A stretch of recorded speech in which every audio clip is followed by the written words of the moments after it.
If you sort of feel like there's just not a villainous manga or manhwa for you, I truly hope that today's video will do some convincing, that I can do some convincing, that really I feel like there is a villainous manga manhwa for every single reader out there.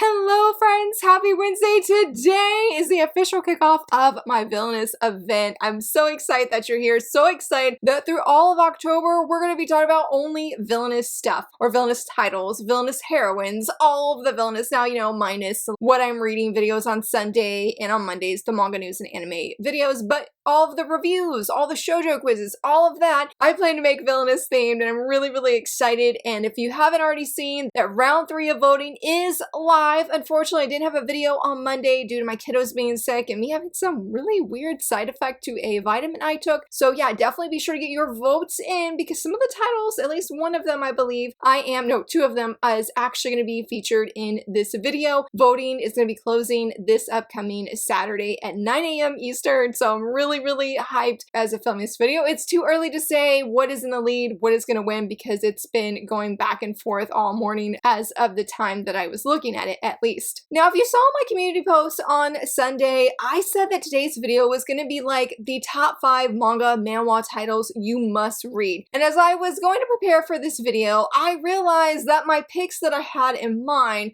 didn't necessarily fit that. And I'm not really sure what happened in the brainstorming phase of that video, but I'm changing it up where I really wanted to spotlight different villainous titles that I felt like captured different genres. I feel like often villainous titles are all lumped together because they're all the same. And to a degree, they all are the same. I mean, with the villainous genre, we do have certain expectations, certain tropes. We're going to be expecting that the main female lead, that she is supposedly supposed to die as the villainess, and usually at the hands of the hero or the heroine, or a combination of both, or somebody involved that's going to take them out. And so we're reading this title to see how is that going to change given what the female lead knows. But not only that, typically we know that they've been reincarnated into either an otome game or a novel. Just some kind of reincarnation is happening here, and more often than not we know there's going to be a reverse harem, that at least there's going to be more than one love interest. I mean, it's pretty rare if you only have one love interest. Not to say that doesn't happen, but it's just more on the rare side of things. So yeah, today's video is going to be about 5 different series that I feel like capture different genres. So if you're not, like, more often than not, I feel like a lot of villainous manga are associated with comedy stories. I love that personally. That's my cup of tea right there, but not everybody wants a comedy. Sometimes they want something that's more dramatic or sober, makes you think, and sometimes you do want that comedy. So let's go ahead and jump into these 5 manga and manhwa titles, starting with number 1. Now, if you've read this series,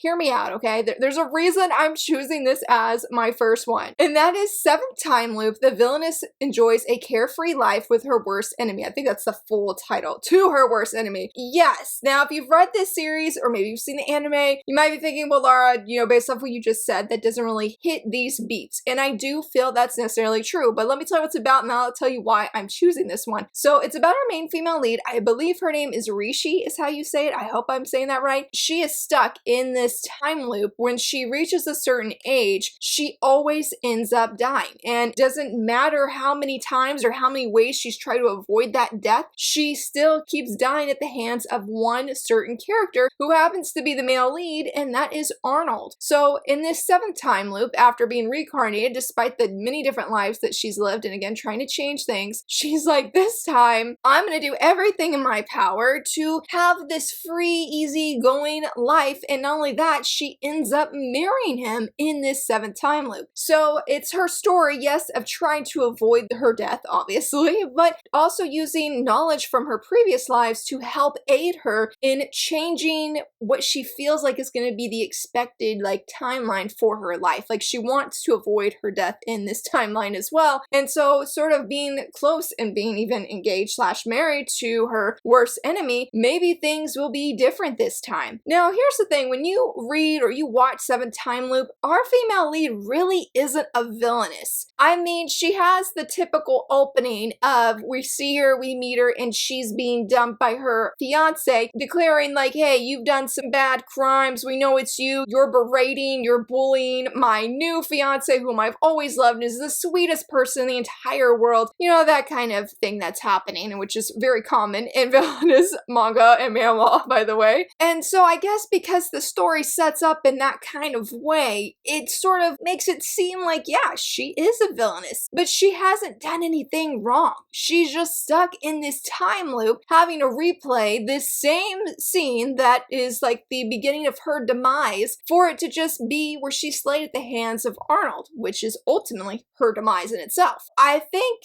because it starts that way, that I mean, I know it has villainous in the title, but Rishi really doesn't act like one, in my opinion. But that's why I wanted to recommend this, is because say that you're like, okay, I'm not really a big fan of things I hear about the villainous genre. Well, if you want something that supposedly is a villainess, but actually isn't, then Seventh Time Loop is a great way, I feel like, to enter into this genre, because it still has some of those similar things that I mentioned of the reincarnation. Doesn't really have a reverse harem. Arnold is mainly our one and only love interest. There are other guys, but I wouldn't necessarily say that they are romantically interested in Rishi in that kind of way, but you do have a predominantly male cast, so if that is something that you're interested in. Granted, there are female characters, so it's not like just our female lead and 10 men or something like that. It's not quite that unhinged, okay, or that extreme, I should say. And then also, you know, trying to avoid the red flag kind of ending. So it has those beats, but I feel like it has a, I don't know if originality is the right word, but I feel like if you were to read this or if you were to watch the anime, it's not going to have that same potential repetition that you might feel with other series that start and feel the same. So that's why I feel like this would be such a great one to introduce. And even if it's not your typical villainous, I still really love this series. This is one of two shoujo anime that I fully watched that I deeply loved. I feel it's a great way to get into the genre in any medium that's available in. So if you like light novels, there's a light novel available. If you like manga, there's a manga. And then again, the anime, there is that. And I feel like, well, I haven't read the light novel. I know several friends who have. I feel like all three of them offer just a great way to get familiar maybe with this genre. So if you decide, well, yeah, I want to read more villainous stuff, then bam, you've already got some of the basics down, so to speak, of where other series that you could go into. But let's say that you do try out Seventh Time Loop, or you have read it because it's a great series. I do have actually a video review on this channel, by the way. But yeah, let's say that you've read it or you have tried it and you're like, man, this is great. And one of the things, say, maybe you love about that series is the action, because that is one thing I really, really loved about it. When we see our female lead slaying, y'all, she is awesome.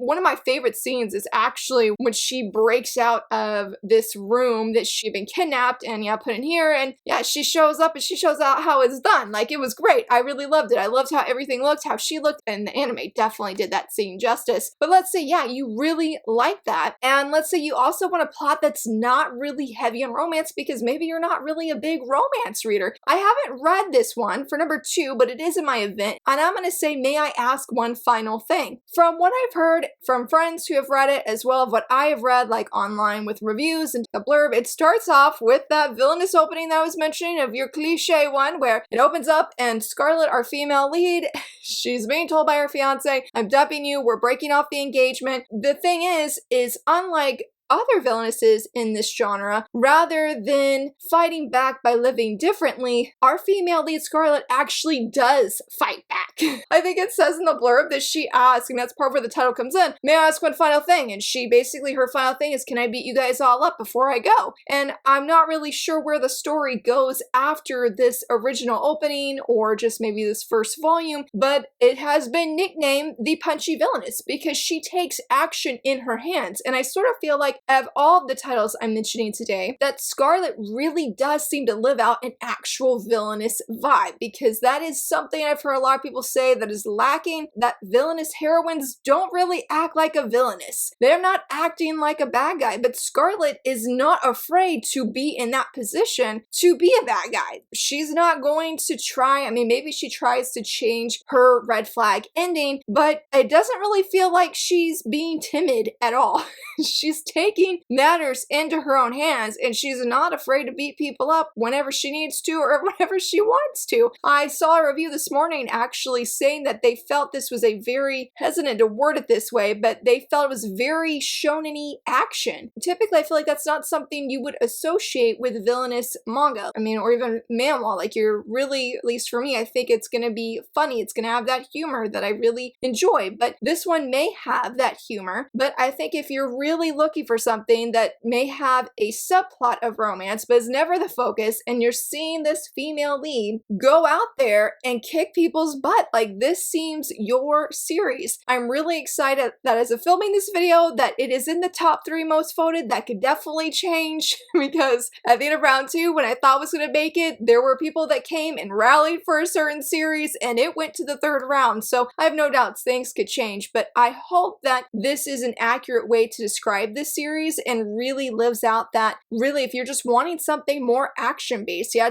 I'm sure it's gonna have politics that are involved and again, that romance, but it's gonna be focused on her taking matters into her own hands. And I feel, again, this is a, pretty sure I said before, that this is a rare thing we see in this genre, because I was trying to find a title, if you want somebody that's an actual villainess, then this would be it. And the only one I know, but I haven't even read, but everybody has said, like, this is a legit villainous series, is the one within the villainess, where she embraces this villainous role, and she, I guess you say, executes those villainous vibes to the fullest. I mean, this is the closest thing that I could think of that we have legally in English. I'm pretty sure the series is ongoing. I know the anime is coming, or it's going to be airing. I can't remember the actual date, even though I know we talked about it in a previous manga news video spotlighting, talking about all the shoujo that are coming. But I'm really, really looking forward to trying this series out for myself, and I guess to be determined of how accurate I am in describing how this manga is. But let's change gears a little bit and talk about some manhwa, because y'all, I love villainous manhwa. Like, I was telling a friend the other day that anytime we get a manhwa, whether it's villainous or not, like, I always, and it's geared towards women, I always try it online digitally every single time. Like, I just can't get enough of it. So for number 3, if you're looking for a series that does not have comedy as the focus, or maybe you're not even really looking for something very actiony, or maybe you're wanting something light in the romance, you want something more dramatic.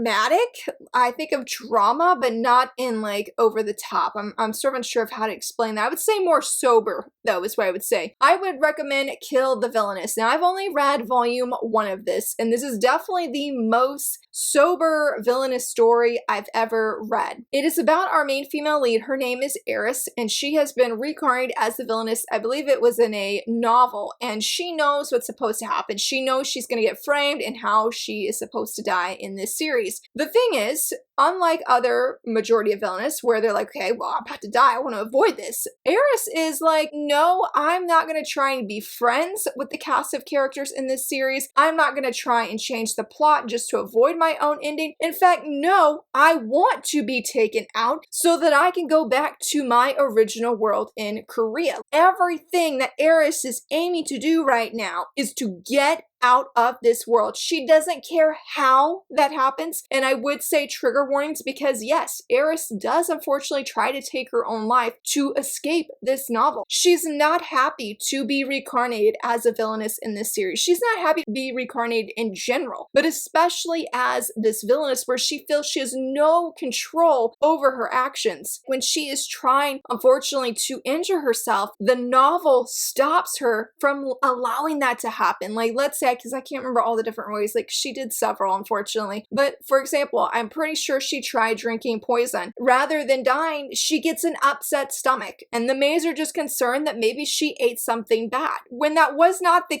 case. Like, Eris wants to leave, and it was a very interesting, I unfortunately didn't continue it, despite that a lot of people told me to. It was very uncomfortable, hard to read. It's very engaging, but it shows that when oftentimes when people are reincarnating into these villainous roles, they sort of roll with it. And Eris refuses to roll with it. She really does not care of how her interactions may come across to other people. Like when she's interacting with the heroine, when she's interacting with the male lead, like she doesn't care if she acts like a jerk, because she's like, what is the point? And I lead all that to say, if it really made me think about the power and the lack of self-control control that she had over her own body. That decisions that she wanted to make, such as leaving this world, were taken from her. It was hard and saddening because it's like Eris doesn't want to be here. She was wrongfully somehow reincarnated into this world. This isn't what she wants. Somebody's taken that choice from her. And so I found that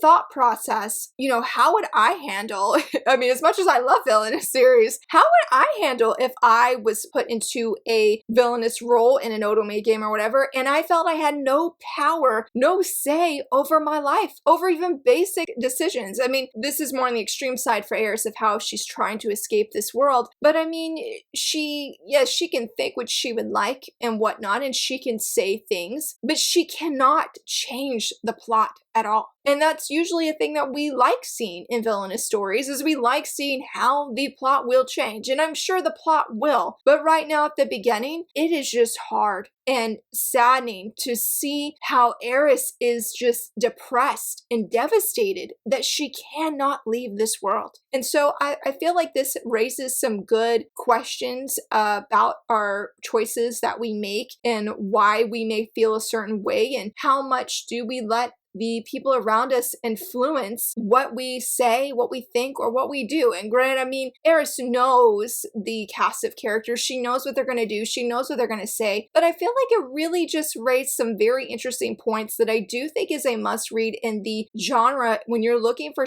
a much more serious title that is not going to necessarily leave you feeling, at least in the beginning. Now, I have heard the end does have a happy ending, but at least in the beginning, you're not necessarily going to feel a lot of happy butterfly moments. I mean, even when I feel like she, based off spoilers I personally saw, because I did look up to ensure how things would go. Even when she meets the male lead, it is not all sunshine and roses and, you know, butterflies. No, it wasn't quite like that. I feel like Eris could be a heroine that you could either really love her and really sympathize, or at least empathize, excuse me, with her, or you're really gonna hate seeing this nastiness or this hatred come out of her, making her not your typical likable heroine, or villainess in this case. It was very good, and it's one that I didn't drop because I disliked it, just because it was much heavier than what I was expecting. I mean, I feel like the title definitely says it all, but at the same time, I guess I just wasn't expecting to be so impacted by it. And it is one that I actually do need to see if my library has, because I would genuinely be interested to see where Eris' story goes, because I want this girl to have freedom. That's all she wants. And that's the one thing she doesn't have. Now, if you are like me and you're like, Laura, okay, that does sound good, but I do need some humor. For number 4, I am saying Beware the Villainess, and I'm sort of labeling or nicknaming this as the trashy villainous story or villainous series. Not necessarily because our female lead Melissa is trashy or anything. Y'all, it's the male cast of characters in this series. I have read volume 1, and I believe a little bit past that. It's about a young woman that has been reincarnated into some popular romance novel, and she is, I wouldn't say unhappy to be here, but when she sees the potential love interest that could be, like, she's engaged to one of them, he is, oh my gosh, he is horrible. He's the crown prince. Her brother is not necessarily her love interest, because she is the villainess in this series, and so I should say that love interests are for the heroine. And what makes Beware the Villainess interesting is Melissa sees how trashy these male love interests are, and is like, I'm gonna go help this heroine who's so sweet, deserves the world, to get away from all these jerks. And yes, when you read, you don't have to read the whole volume. You could just read some of, we'll just say, the first few chapters, and you can see how bad these male characters are. Now you're like, yes, Melissa, go save that heroine. There's so much humor in this. There's a lot of, I feel like, memes that I wasn't even familiar with, but I'm like, I'm pretty sure this is a meme because the art was on point to truly make you laugh. Which might sound weird of like, okay, well, Laura, if you enjoyed and you're having a great time just talking about volume 1, why haven't you even talked about the other part of the series? Well, I feel for me it was more, I enjoyed it more, not when I read it all in one sitting, but when I actually was reading it digitally online. I should do that. I enjoyed reading like a chapter a day, getting my laughter in, because with Melissa, when you see how bad these For example, the Crown Prince. He was a large focus in volume 1 because we have the Crown Prince, we have the guy, I think he was like a sniper. One of the guys I didn't meet, but I think the blurb said he's a werewolf, and then there's like an obsessive merchant, which we like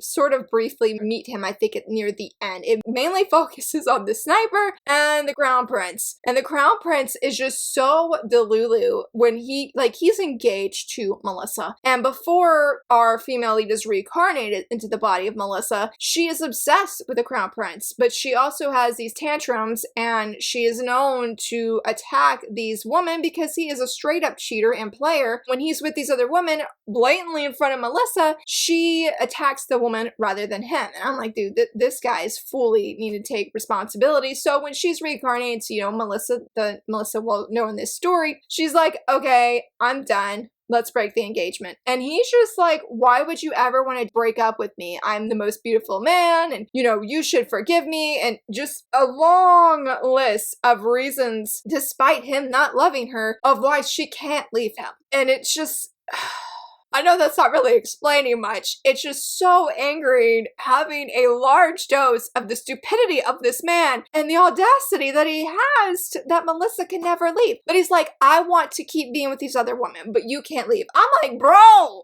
get out, get out. Nobody got time for these shenanigans, man. And the sniper, he's honestly no better. I won't say how he is related to Melissa in the story, but the times he pops up, he's such a jerk. I don't care how nice his face is, because he's like long, silver, white hair. I think it's more white than it is silver. The way he just is so rude to her. There's so much eye rolling that happens from Melissa. I feel like she's honestly one of the most relatable villainesses I've read, because of we see how trashy everybody is, and we're like, yes, Melissa, girl, you do you, take them out one by one. Now, I don't mean that literally, but where she's just trying to save this heroine, and you can't help but be supportive of her wanting to do this just because of how bad these male leads are. I can't even fathom how bad the next two male love interests are. Now, I do know that Melissa does get an actual romantic love interest, and people say he is fantastic, that he's not like the rest of the male lead cast of characters, and I would genuinely like to meet him, because I'm very curious of how he's going to stand out. Like, he should be a shining beacon of light here with how awful these guys are. And it was interesting reading a series like this where it's like, you know what? Forget the male love interest. Melissa, you go do you. You go shine, girl. Live the single life and live your best life while you at it. And take the heroin with you when you go. Like, don't let none of these guys influence you in any kind of way. So I really feel like this is one, if you're looking for something overly humorous and you enjoy having not I would say a typical cast of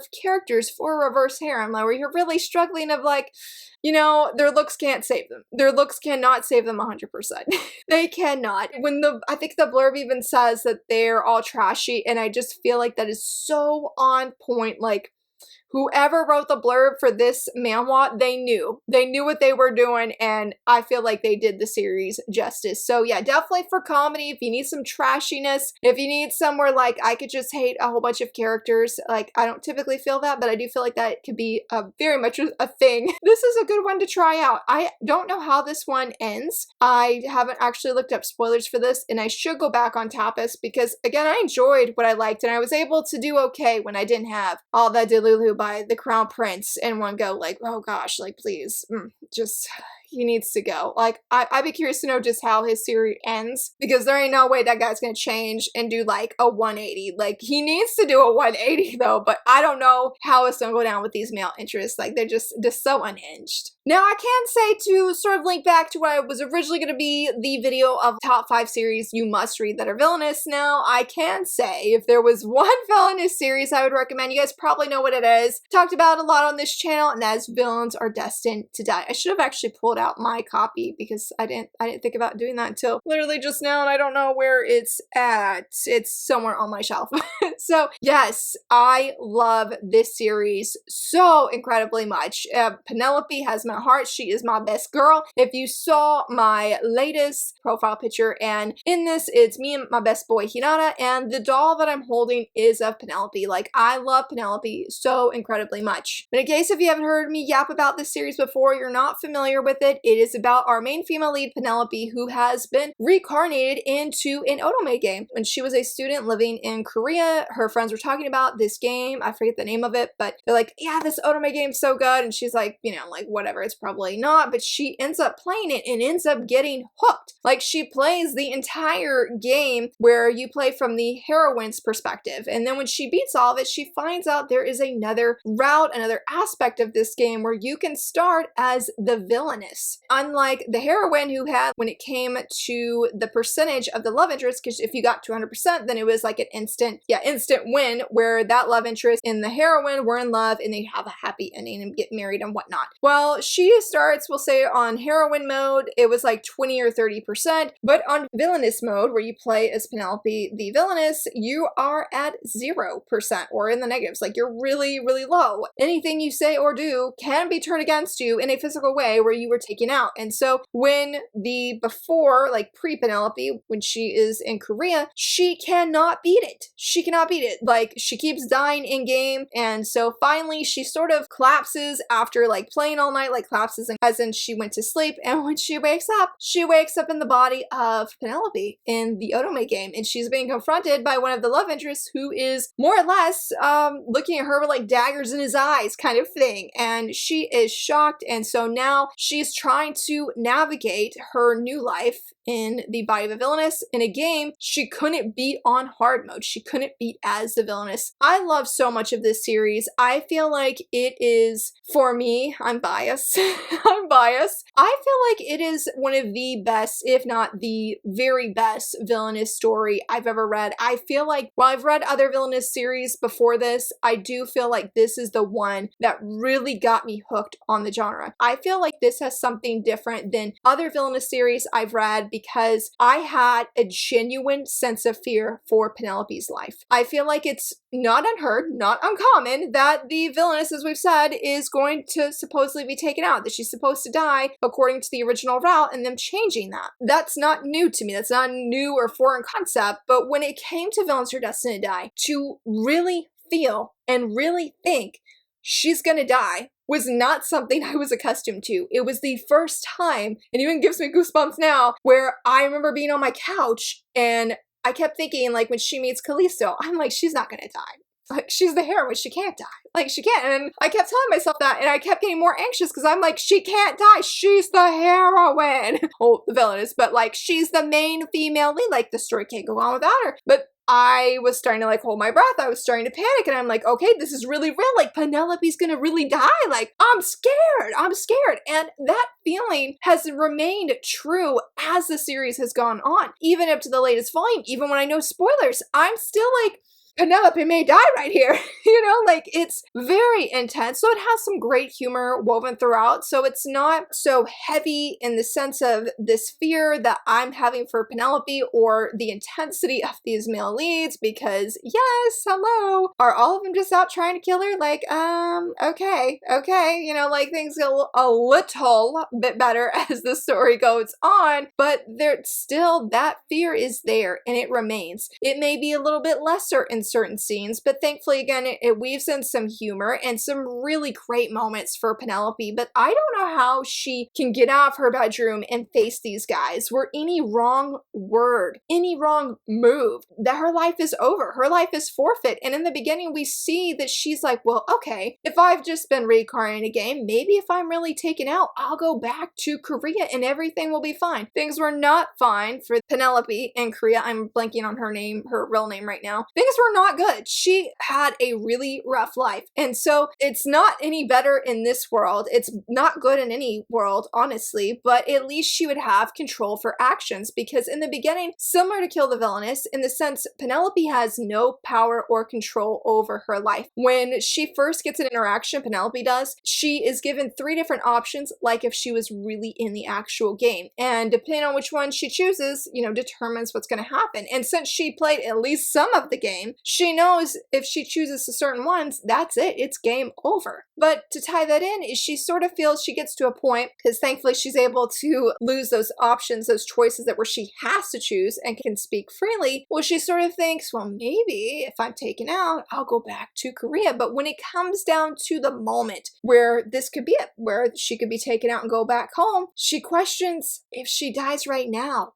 will she really go back? And she gets scared. Rightfully so. Like, girl, I'm scared for you too. That's not a risk I want you to take. But when she has that thought, it changes everything for her. Because now she is realizing she may be stuck here. And not only does she have to make the best of it, she's got to fight for it. She's got to fight for her right to just be present, to just be where she's treated with respect, because the girl is not treated with any respect at the beginning. People look down on her, like among her own family members, the servants. I mean, you would think she is living the grand life because she has all these jewelry and fancy dresses and even lives in a nice home, but no, she does not. So I find this series very addictive to read for me, and it's one that I deeply love and treasure because I admire Penelope's courage to go out, to be careful of what she says at times, and then she may do that, but then she speaks her mind, knowing her very life is on the line, but yet she is choosing to address things that have been said to her, spoken to her, and she's like, I'm gonna say what I need to say, and does not think of any positive consequences that could come out of this, because there sometimes good things happen. That percentage that I mentioned, because the guys do have it in when she's in this world, that sometimes it goes up and sometimes it goes down. There's definitely a lot more I could say about this series, and I could gush about Penelope all day and be really happy because I just love her so much. But I feel like it is definitely a must-read for Villainous fans because I feel like it captures and is such an engaging story that will leave you on the edge of your seat. It will definitely give you the politics and the action and give you some humor as well. Maybe not a lot of happy moments happen, though there is some really good romance that I've been really excited for. Though I am team Penelope. I love Penelope. I mean, I'm shipping her with Callisto, but I'm still team Penelope first, always, number one. But yeah, it's one I think that has a little bit of everything that anybody could enjoy and find the series really engaging. And hopefully with all of these titles that I featured today, that you do see like, oh yeah, I love reading this kind of thing or this certain genre, and you're like, okay, yeah, I'll give it a shot. I truly hope so. And if there's other villainous titles that you feel like, hey, for someone who's wanting to get into villainous series that you feel like, man, this would be a great recommendation. If you like X, then you'll probably like this series kind of thing. Hopefully that makes sense. If you like X, you'll like Y. You know, if you like this certain genre, you'll probably like this villainous title. Yeah, leave those recommendations down below. There's so much villainous titles out there. I mean, hopefully you've seen that just for my villainous event that's happening and all the voting, but there's so much, and I truly feel that there is a villainous title for every reader out there. If you enjoyed this video, please give it a thumbs up and subscribe, and thank you so much for watching. Bye!